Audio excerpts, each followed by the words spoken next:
Hola, hi. So, is there such a thing as preparing too much? There are quite a few people who say you never can't prepare too much, but I beg to differ a lot actually. And I'm gonna give you two examples. So one is when I was doing my acting training in London a long time ago. We used a lot of improvisation, and I think each Friday we were showing each other little pieces, and there was one guy who had, that was mainly improvised, had this very comedic, with a lot of slapstick, clownesque little piece. And it was so good, and we found it all so funny that Ron, our director, decided that this would be going in the next evening show for audiences. So this guy, he started rehearsing, and he put everything down, what he wanted to, fixate. And I remember when it finally came to the performance at that show, it was the same piece, but it kind of wasn't that funny anymore. It was really bizarre, and he had it kind of so over polished that it lost its spark. It lost its personality.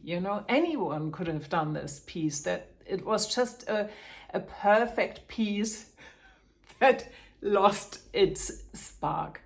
And I think that's exactly what happens when we either try to do things right, because over preparing obviously often comes from wanting to do things right, whatever that means. I mean, that what is the right way to do things? And I personally, I guess, love improvisation so much because it kind of always has freed me from this idea of having to do things perfectly.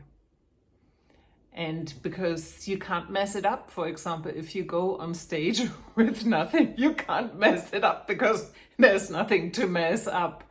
And so you really can be here now in the moment and can give what's needed and can interact with the audience. That's what I think. So, second example.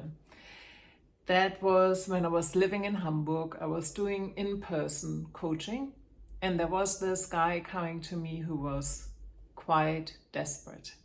He was out of a job for a year, and he had been invited to many job interviews, but he never got the job. But he always got the interviews because he had a very good vita.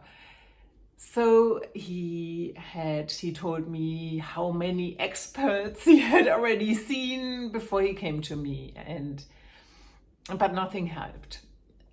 And before he came to me, he sent me this whole list of things what I was supposed to do with him and work with him on. And I kind of read through it, but I decided not to take it too seriously.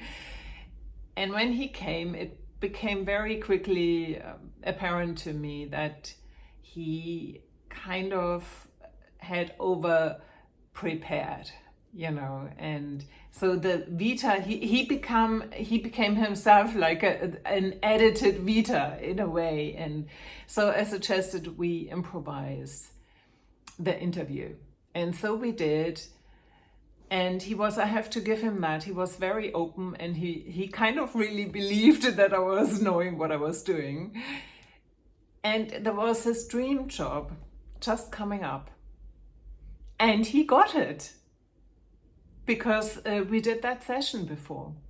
And I was so happy for him. And all he needed to do is to loosen up a little bit, and give him space so that people actually could see him and not like this perfect edited version of him. That's what was lacking. So if we do over prepare, especially when it comes to things like this, you kind of lose the spark. That's what I believe. You lose who you are. And I think this applies also to authentic visibility, you know, to showing up in spaces that I think it's more important to give yourself space where you haven't everything scripted already, so that people actually can see who you are, so that you have this little spark that's jumping over. For most people, you know, they don't have a problem with the structure. They know how to do this, but they have a problem with giving so much space that they somehow can play around with things and can be open enough to react to things that are there in the moment, because that's what improvisation, for example, affords us, that we have that flexibility to play with the things in the moment and to be more playful. So I would say, don't over prepare so much, but work on the playfulness. That's it. This is Anja Kersten. I'm working with hiding artists and creative entrepreneurs. Take good care. Bye-bye.